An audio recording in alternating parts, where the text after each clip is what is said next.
अस्सलाम वालेकुम। ये शाम की वो सरजमीन है जहां ईमान और बहादुरी की लाजवाल दास्तानें लिखी गई। एक ऐसा वक्त, एक ऐसा रहनुमा और एक ऐसी फतह जिसने तारीख को बदल कर रख दिया।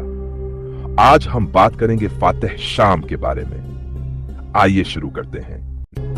हजरत अबू बकर सदीक माल का ख्वाब। रवायत है कि इस रात हजरत अबू बकर सदीक रजी अल्लाह अन्हु ने नींद में एक ख्वाब देखा। उमर बिन आस रजी अल्लाह अन्हु अपने साथियों के साथ एक तंग व तारीक वादी में फंसे हुए थे और वो परेशानी में थे। फिर उन्होंने एक कशादा और वसीय मैदान की तरफ जाने का इरादा किया और घोड़े को एड़ लगाई। आपके साथी भी आपके पीछे चल पड़े। अचानक आप एक वसीय जमीन और सरसब्ज मैदानी इलाके में पहुंच गए जो नहायत तरोताजा और शादाब था। वहां आप अतरे और बड़े आराम और राहत में थे। इस ख्वाब को देखकर हजरत अबू बकर सदीक रजी अल्लाह अन्हु खुशी के आलम में बेदार हुए और हजरत उस्मान गनी रजी अल्लाह अन्हु को अपना ख्वाब बयान किया। उन्होंने इसकी ताबीर ये दी कि मुसलमानों को इंशाअल्लाह फतह होगी।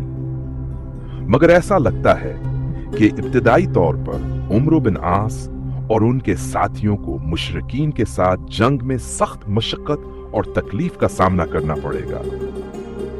आखिरकार कामयाबी इन्हीं को हासिल होगी। इस्लामी लश्करों की रोमी बादशाह को इत्ला पहुंचना। अलामा वाकदी लिखते हैं, जमाना जाहिलियत और इस्लाम में यह मामूल रहा कि ताजिर और सौदागर शाम से गंदम, जौ, अंजीर, रोगन जैतून, कशमिश, मट्ठी, कपड़ा और दीगर अशिया मदीना लाते थे। जब हजरत अबू बकर सदीक रजी अल्लाह अन्हु लश्करों को जंग के लिए रवाना कर रहे थे, ये ताजिर मदीना आए थे। उन्होंने हजरत अमर बिन आस रजी अल्लाह अन्हु के अहकाम सुने और फिर वो जाकर ये तमाम हालात हरकुल तक पहुंचा दिए। हरकुल ने अपने वजीरों, फौज के कमांडर्स और पादरियों का इजलास बुलाया। इन सब से मशूरा करके वो ये कहने लगा, ए बनी असगर, ये वो नौश्ता दीवार है जिसकी खबर मैं तुम्हें बहुत पहले से देता आ रहा हूं। ये नबी और इसके पैरोकार तुम्हें इस तरीका से फतह करके तुम्हारी सल्तनत को छीन लेंगे। क्या तुम तैयार हो?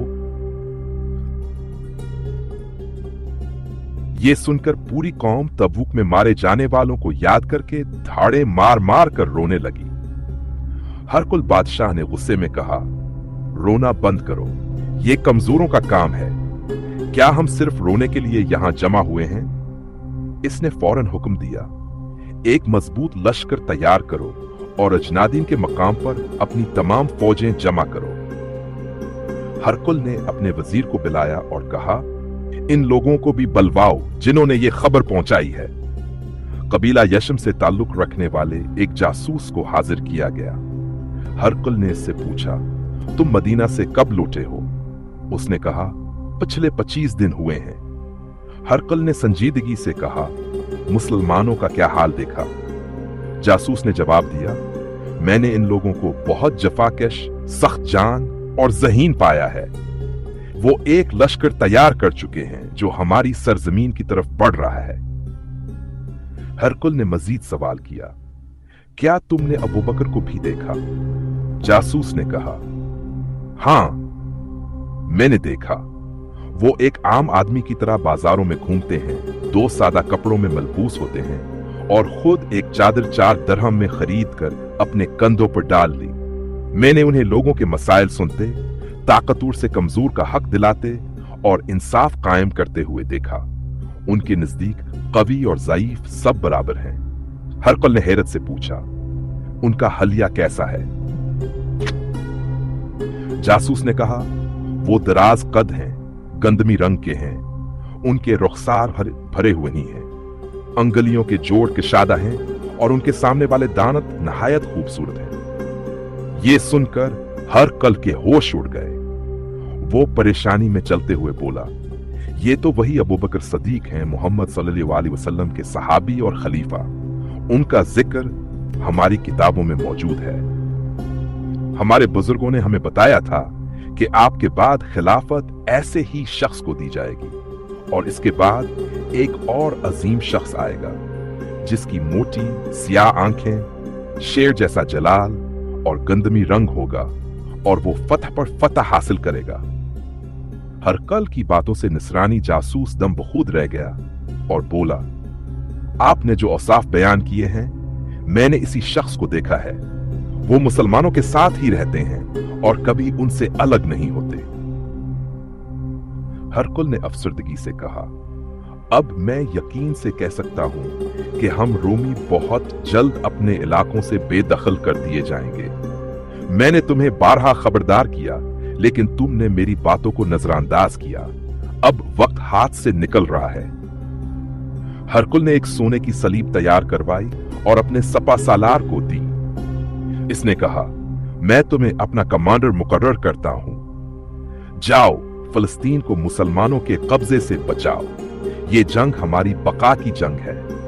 रोमियो का लश्कर अजनादीन के लिए रवाना हुआ, जबकि अमरो बिन आस रजी अल्लाह अन्हा पहले ही फलस्तीन पहुंच चुके थे और इस्लामी लश्कर दुश्मन का सामना करने के लिए तैयार था। हजरत अमरो बिन आस रजी अल्लाह अन्हा के फलस्तीन पहुंचने का यह वाकया तारीख का एक अहम बाब है। अलामा वाकदी बयान करते हैं कि जब हजरत अमरो बिन आस रजी अल्लाह अन्हा एलिया से होते हुए अर्ज फलस्तीन पहुंचे तो देखा कि सफर की साउबतों के बायस तमाम जानवर बहुत कमजोर और लागर हो चुके थे। आपने एक नहायत सरसब्ज और शादाब मकाम पर पड़ाव किया और तमाम जानवरों को चरागाह में छोड़ दिया ताकि वो चर लें और अपनी ताकत बहाल कर सकें। जब मुसलमानों ने फलस्तीन की सरजमीन पर खेमा जिन होकर कयाम किया तो हजरत उमर बिन आस रजी अल्लाह अन्हा ने महाजिरीन व इंसार को एक मजलिस मुशावरत में बुलाया ताकि आइंदा का लायहा अमल तय किया जा सके। दौरान इजलास अचानक आमिर बिन अदी, जो नहायत बुजुर्ग और तजुर्बाकार मुसलमान थे, वहां पहुंचे। उनके अक्सर अजीज व अकारब बिलाद शाम में मकीम थे, इसलिए उन्हें इन इलाकों और रास्तों का गहरा इल्म था। जैसे ही वो खेमा गाह में दाखिल हुए, फौरन हजरत उमर बिन आस रजी अल्लाह अन्हु से मुलाकात की। हजरत उमर बिन आस रजी अल्लाह अन्हु ने देखा कि आमिर बिन अदी के चेहरे पर परेशानी के आसार नुमायां हैं। आपने फौरन दरियाफ्त फरमाया, ए इब्न आमिर, क्या बात है? आप इस कदर परेशान क्यों दिखाई देते हैं? इब्न आमिर ने तशवीश भरी आवाज में कहा, ए अमीर, मेरे पीछे रोमी ईसाइयों का एक अजीम शान लश्कर आ रहा है। उनकी तादाद ऐसी मालूम होती है जैसे चिवंटियां कतार दर कतार चली आ रही हों। यह सुनकर हजरत उमर बिन आस रजी अल्लाह अन्हु ने पुरअज़म लहजे में फरमाया, ए इब्न आमिर, तुमने मुसलमानों के दिलों में कफार का राब भर दिया है। क्या तुम्हें मालूम नहीं कि हम अल्लाह की मदद से लड़ते हैं? अल्लाह हमारा हामी व नासिर है, डरने की कोई बात नहीं। लेकिन ये बताओ, तुम्हारे अंदाजे के मुताबिक उनकी तादाद कितनी होगी? इब्न आमिर ने एक लम्हे के तवक्कुफ के बाद कहा, ए अमीर, मैंने एक ऊंचे पहाड़ से ईसाई फौज का जायजा लिया। वादियम, जो फलस्तीन का एक बड़ा मैदान है, वो उनके झंडों, नीजों और सलीबों से भरा पड़ा था। दिल धरने को जगह न थी। मेरे अंदाजे के मुताबिक उनकी तादाद 1 लाख से भी ज्यादा है। यह खबर सुनकर हजरत उमर बिन आस रजी अल्लाह अन्हु ने मुसलमानों को यकीन दिलाया कि अल्लाह उनके साथ है और वो हरगिज़ खौफजदा ना हो। यूं एक शानदार जंगी हुकमत अमली की बुनियाद रखी गई, जिसने बाद में इस्लामी फतूहात की राह हमवार की। तो ये था हमारा आज का मौजू। अगर आपको पसंद आया हो तो चैनल को सब्सक्राइब करें, वीडियो को शेयर करें और कमेंट्स में अपनी राय दें। शुक्रिया। खुदा हाफिज।